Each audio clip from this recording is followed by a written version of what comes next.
Greetings and welcome back to the lab. Today I want to talk about a flashlight and filament LEDs. Now, starting with the flashlight, I bought this because I wanted I'll just show you. I have another flashlight that I've been using a lot that also happens to be a power bank, but the switch is starting to get kind of flaky where it doesn't always turn on. Of course, now it's going to do it perfectly on video. So I bought a replacement thinking, all right, it doesn't have the power bank, but I got plenty of other power banks that I've been building, like this stuff here. And that'll be another video.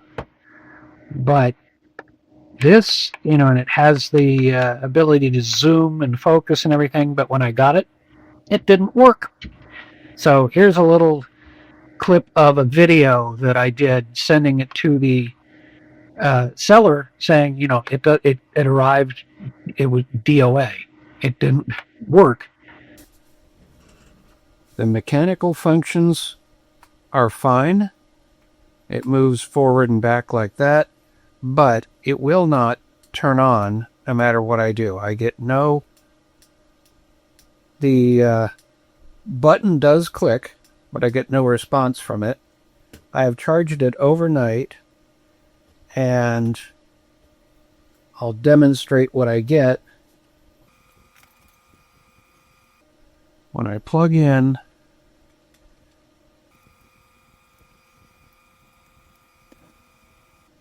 also your website says this is USB-C. It is not, it is micro.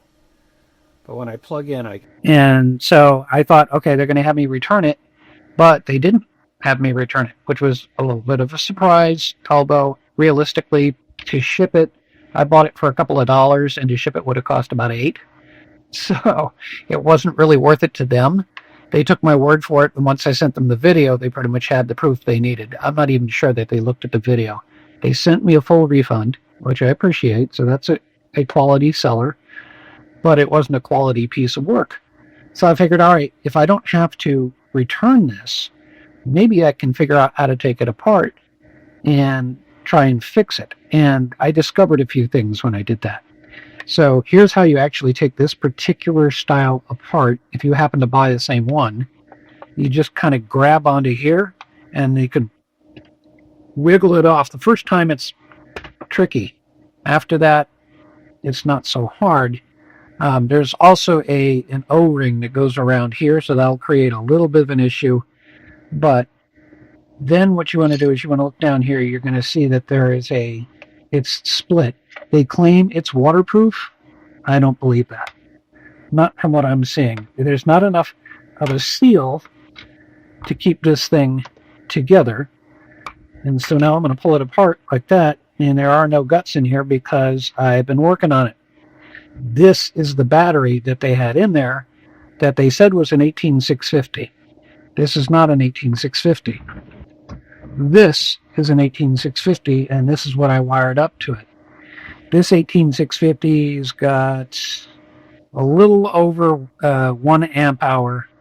This claims on the details there to be 400 milliamp hours at 3.7 volts. I measured 271. So this is, even if that was 400, this is 2.5 times what it was supposed to be. This, I was then able to fit in there very neatly. It's designed for an 18650, so that's fine, but they're not providing. Whoever is manufacturing these, wherever the seller got them from, and I'm not blaming the seller, it just wasn't an 18650. So I was putting this together, and then I realized that something was wrong. I've been using it for the last few days when I go out walking, especially if I'm going out at night, so I have a light, and it's been good for that. But there's a couple of things about this. One, there's this main charging board. There's not a problem with the charging board. The circuitry is fine. But when I took it apart, the LED broke. So I substituted in one of my 1-watt LEDs. That claimed to be a 3-watt. I never got a chance to test it. So I've ordered up some 3-watt LEDs, and I'll be putting this back together with a 3-watt. But then I discovered when I went to go recharge the battery just so it could be a little bit brighter tonight when I go out for a walk, I realized that the USB connector had broken off of it. Now, I could go to the effort of trying to reconnect it. It's not really worth it. I can probably figure out how to connect into the circuitry and put my own connector on it. And for that matter, I will probably do something like put a charging board in there. And if I do it right, I might have to put a smaller battery, but I do have some smaller batteries. And I might be able to put this in something like that. And that it should be a little bit more rigid. I can cut a little hole in the bottom here. I can make it all work. I'm just going to have to put a smaller battery, and I have plenty of 18350s that I can play with that are also about 1 amp hour. So this is not the best 18650 out there. But just to show you that it does actually work, it's just that I can't recharge it right now. There's a switch here, this tiny little switch, and that lines up with this switch here. So when you press that, it's the same thing as pushing this switch. So I'll demonstrate. I can turn it on. And the first time you press it, you get full brightness. Next time you should get less brightness. I think it's like half brightness. And then, unfortunately, I'm going to give you a flashing warning here. When I click it again, it's going to go into strobe mode. So look away for a moment if you're sensitive. There's the strobe mode. Now I'm going to turn it off if I can. There we go. It's off. You can look again. And so that, if you have that sensitivity, you probably don't want to be playing around with this. But that is the flashlight and the unfortunate situation with that. But I've also been trying to design my own flashlights, and I think that's actually where I may be going next on videos. I think I even promised that in the last video, so that's probably the thing I should be doing. I have built a bunch of other flashlights. We have the Fetching Pink, which doesn't light up, probably because it discharged on me. And this one actually does have a charge port in the back. There is the orange light, which is not actually orange. It's red and blue. It's kind of a purplish light. And I can turn that one off. And we've got the purple light, which is actually supposed to be ultraviolet, and I've also ordered up a real ultraviolet light, or at least I hope it's real. We'll find out. I can turn that off. They're all about the same mechanism. There's a hidden switch, a touch switch inside, so you don't actually see a switch, but there's a charge port on the back. Let me see if I can show you this one here. Yeah, that one's turned on, but the switch slid over when I assembled it, so it's actually on the corner. That's a little tricky trying to turn it on and off. I've got the green light, which I painted green. It was originally orange. The case doesn't fit together perfectly, so I've been doing a lot. The reason I've got so many of these is because I've been trying to get the combination right to make it, and this one seems to be discharged as well. Oh well, and again, it doesn't quite fit right. So I've been playing around with the idea of flashlights, trying to figure out how do I want to do this. I've come up on, since this light was feeling almost right in my hand, I think it needs to be a little bit larger for my hands. So I came up with the idea of using this, which I had already printed, and I can make this part of the body of the flashlight. I can show you that this actually fits around this flashlight here up to a point there. So it is just a little bit bigger and feels about right in my hand, although I think it needs to be a little bit longer. But I'm going to have to put additional parts. This could be the battery and switch compartment, and then I can have a compartment for the light. And now that I've ordered up some 3-watt LEDs to fix this flashlight, I can go ahead and use those 3-watt LEDs in my own flashlight and come up with my own circuitry for making it half power or full power or whatever I want to do. One consideration might be if I had an end on it kind of like this, that I could have a switch on one side that gives you full power, switch on another side that gives you half power, or even maybe half power then full power. I don't know. I don't want to have the strobe. I don't really like the strobe. But that is pretty much the story with the flashlight and kind of where I'm going with some things. I also want to work on the cover car, which actually I'm shooting this out of order, so I've kind of messed around with this. I can't really show you too much. You'll see it in the next section. And yeah, that's kind of where I'm going. So maybe it's time to talk about LED filaments. So this is what I was talking about. This is a flexible LED. It may not be completely obvious because I've got the studio lights on. So let me turn this up. And I've already checked, and oh yeah, I'm using my resistor substitution box. I haven't built, I have another one that I want to build. That's a whole other story. That'll be another episode. But sometime in the future. This is currently set at 15 ohms. I am driving this at 3 volts at 15 ohms, which works out to about 80 milliamps, and that's what I've got. But you can see this thing is flexible. It's lit up. I can turn it up and down by changing the amount of resistance. And honestly, I mean, if I go to a standard, let's say like 220, that's about what I would use to put a single LED, to light up a single LED. But this flexible filament is kind of fun to play with. So let's take this and let me show you what it looks like with the rigid filament. This is that rigid, non-flexible filament. I'm not even sure if this one works. We're going to find out in a second. There we go. It does light up, and in a sense, it kind of looks like an old fluorescent tube. But if you look really carefully, and I'll try to zoom in as it's moving, so you can see the individual lights on there. Now that is at the same 220 that I had, 220 ohms that I had the flexible filament. So let me try and turn this up and see if I can push 80 milliamps through here now. I mean, I could push even more, but I would need a lower resistor than the 15 ohms. And realistically, I mean, I've got a few of these, so if this burns out, I'm not too worried. But that is quite a bit of light coming out of there. Let me actually try like a 33, or what am I set on here? Yeah, that's 33 ohms, so I've got some resistors that are 33.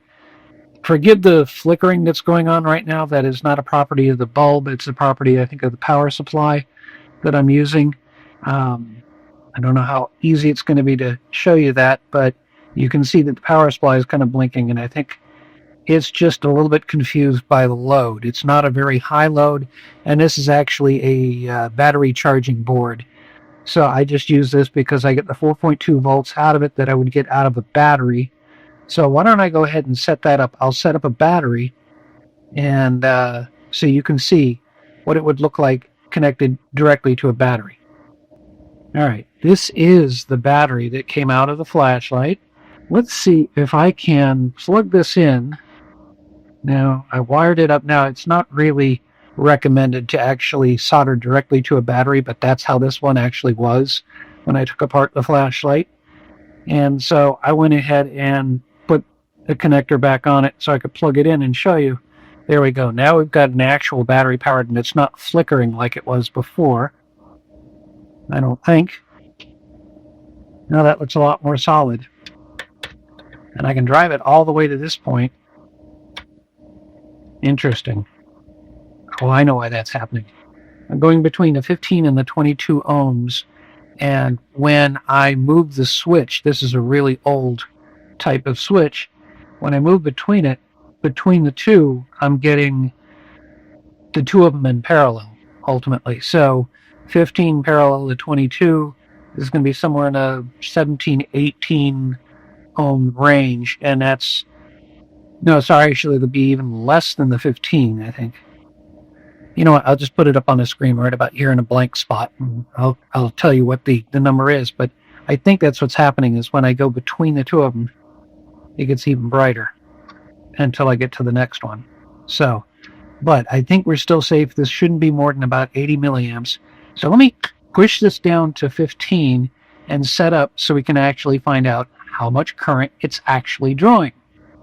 And for this, ultimately, I want to build a new device. I've got parts coming. I don't have everything yet, but then I will 3D print something, and I'm going to make something with a couple of switches, so it'd be easy for me to check voltage and current without having to change my setup.